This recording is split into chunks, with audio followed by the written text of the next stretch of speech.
welcome to the School of Love, the place where miracles are normal.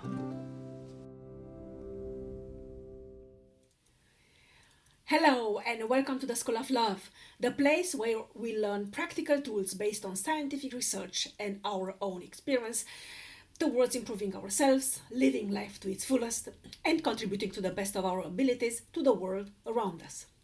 I am Dr. Grajdian and I'm a professor of media studies and anthropology at Hiroshima University. In my free time, I am doing my best to guide you in building up a life of contentment, joy, and fulfillment while applying lessons learned in school to overcome the difficulties, challenges, and insecurities of the real world. In today's video, I talk about how to enjoy life in 3 simple steps. As someone who has found herself repeatedly in the situation to hate her life throughout the past decade several times, I know how challenging and even daunting this can be. First, the decision to do something about stopping to hate your life, and then to stick with the decision to actually do something about it. But sometimes we just find ourselves in the wrong life stage, which feels like watching a movie, which is our own life, as if it were someone else's movie, for whatever reasons which might have led to that situation and which might have kept us in it. We feel stuck and we feel increasingly resentful. Experience as well as research shows that staying there will only make matters worse. By the end of this video, you will have 3 simple steps to implement in starting to enjoy your life and moving forward with serenity and dignity. And now, first things first, that is 2 important disclaimers. The first disclaimer serves to strongly emphasize the fact that this YouTube channel, The School of Love, is not part of my educational and research activities at Hiroshima University. It is nonetheless part of my privilege, joy, and sense of duty to propagate and implement knowledge, information, as well as motivation and inspiration outside the limited framework of academic endeavors. Together, we can build up a better tomorrow for as many of us as possible. The second disclaimer relates to the fact that I am a trained musician and musicologist, and not a psychologist, therapist, or counselor. The ideas I am sharing in my videos reflect my deep-going preoccupation with life, my own life and other people's lives, and express the results of my experiences, research, and, for better or for worse, my failures, and my recovery from those failures. Recovery which is continuously ongoing. The ideas expressed in the videos on this channel named The School of Love cannot and may not and must not replace the consultation with specialists in whichever areas of your life you might have questions or you might struggle with. If you are new to the channel, at this moment I would like to ask you to please consider subscribing, sharing, liking, commenting. Thank you very, very much. This helps us not only with that mysterious algorithm which seems to dominate the galaxy of YouTube, but also with contributing to the expansion of the community of humans doing their best to impact positively the world and those around them by discovering their authentic selves and living life wholeheartedly. Thanks again. And now let's go back to the real topic of this video, which is how to enjoy life. And I'll deliver, as promised, 3 simple steps. One might argue simple but not plain steps in achieving this goal of enjoying life. Some of you might already know that I have been living in various countries and on various continents with various professional and educational activities, and back then I didn't know it so clearly, but the reason why my life looks so much like as a kaleidoscope is because regularly I would find myself in a position to hate my life. I wish I knew what I know now, but I didn't. So it was really hit and miss process of trying to find some joy in life. And so after the excitement of the new position or of the new partner, boyfriend, husband, whatever, of the new achievement would wane away, I would find myself again stuck in a position in which actually hated my life, literally. So I know how it feels. And I also didn't, it took a while with many changes. So I would always say between 2000 and 2013, I moved 17 times. And actually, twice in this period of time of 13 times, I lived for 3 years in the same place, which leaves actually 7 years having moved 15 times between Germany, Japan, and Romania. So it's not, it's quite an accomplishment in itself, I would say. So, and I would find myself repeatedly in this state of restlessness after the initial excitement of a new environment, of a new job, of a new relationship would wane away.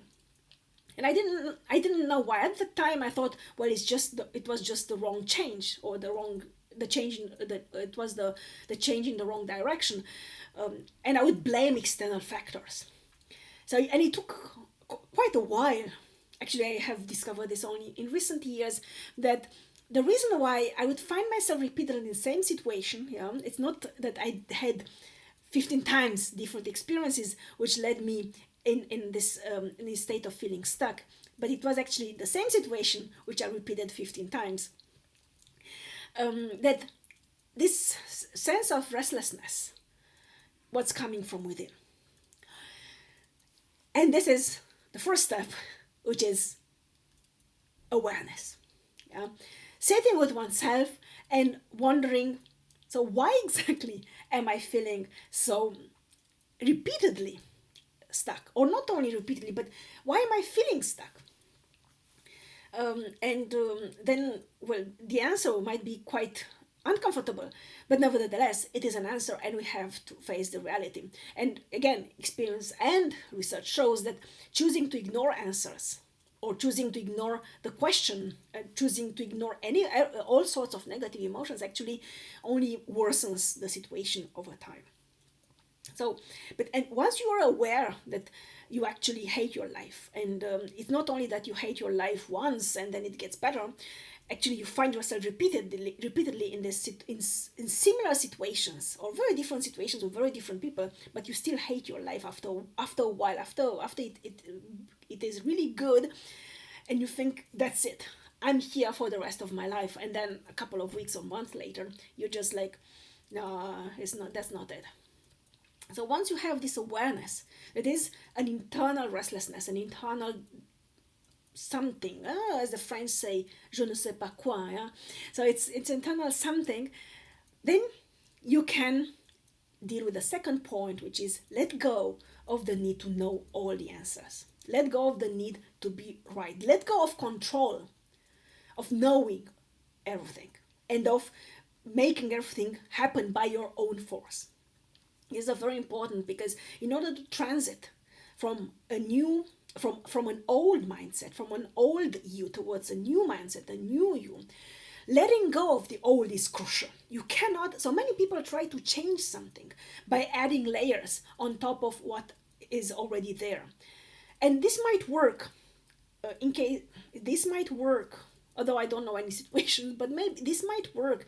And even if it works, it only works for a while. It is not sustainable, and it is not long term. In order for change to function properly long term and to generate further changes, in a chain reaction, we need to let go of the past. And what does it mean, this let go? It means let go of the fact that what was good then is not good anymore for you. If we live 100 years, lives which last 100 years, is normal that what was good when we were 20 is not good when we were 40 or 35. What is good when we're 35 is not good when we're 45 or 50. What is good when we're 50 is not good when we're 80, and so on. And letting go of this with respect. So we don't deny the past. We don't deny what has happened. We look at it with respect, because it is part of who we are now. Without those experiences, we wouldn't be where we are now. So it's very important to acknowledge the past and then to let it go. It was good, now it's over, now I'm moving on to the next stage of my life, which is to learn to be happy and to learn to enjoy life, so that in a sustainable and healthy manner, so that I don't find myself stuck in a position where I hate my life again and again and again, regardless of how many times I change it.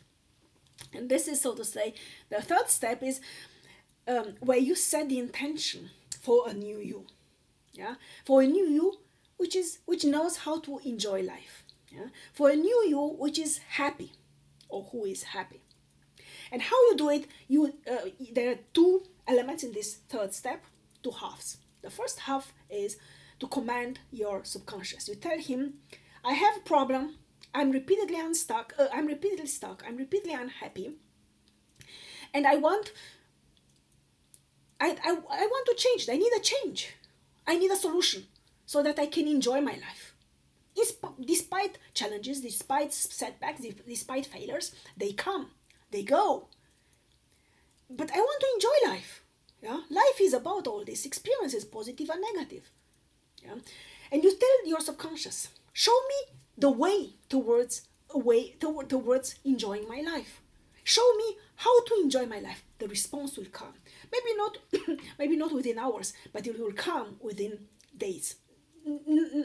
I've discovered this technique recently, and I'm giving it all sorts of orders. The response is always there a couple of hours, maybe a couple of days later, but it's always there, and it's always the best. I could never think of such a good solution with my conscious mind. And this is part of this second step, to let go of control, of the need to control your life by means of your conscious mind. Now allow your subconscious to guide you with its wisdom, because the subconscious mind is connected to what Carl Jung called the collective subconscious, or the collective unconscious. And there is an immense wisdom which we cannot access, otherwise we would be completely overwhelmed, and which will lead us to the best possible outcome for that specific problem in that specific moment. This doesn't mean this solution will be forever and eternal. In 5 or 10 years, you will need a new solution, a new way of enjoying life. Yeah?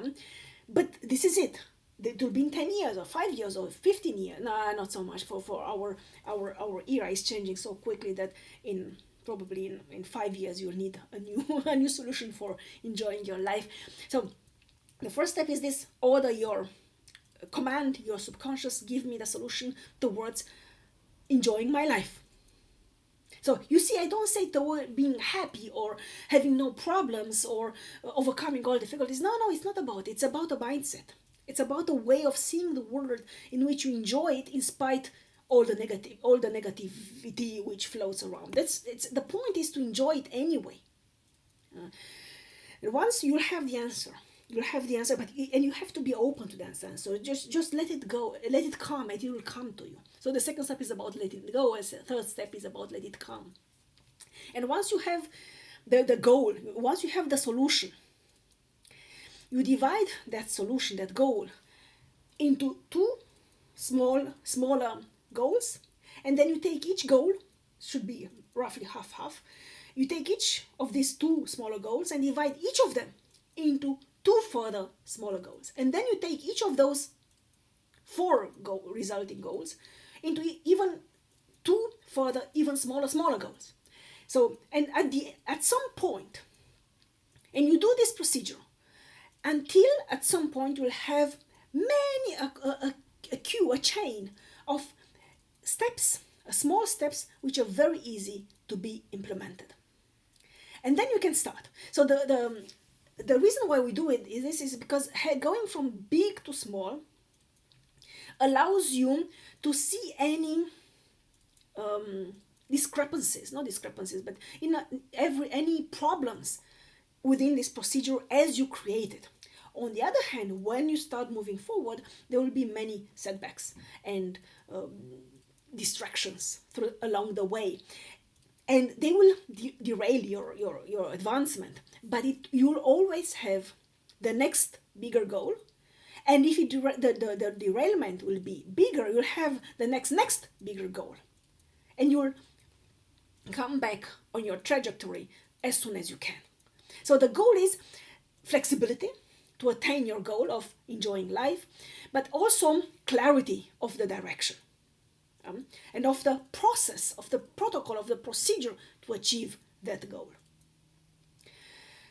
This has helped me tremendously in recent months and weeks, when I also have my own challenges. And I'm more than happy to share this with you.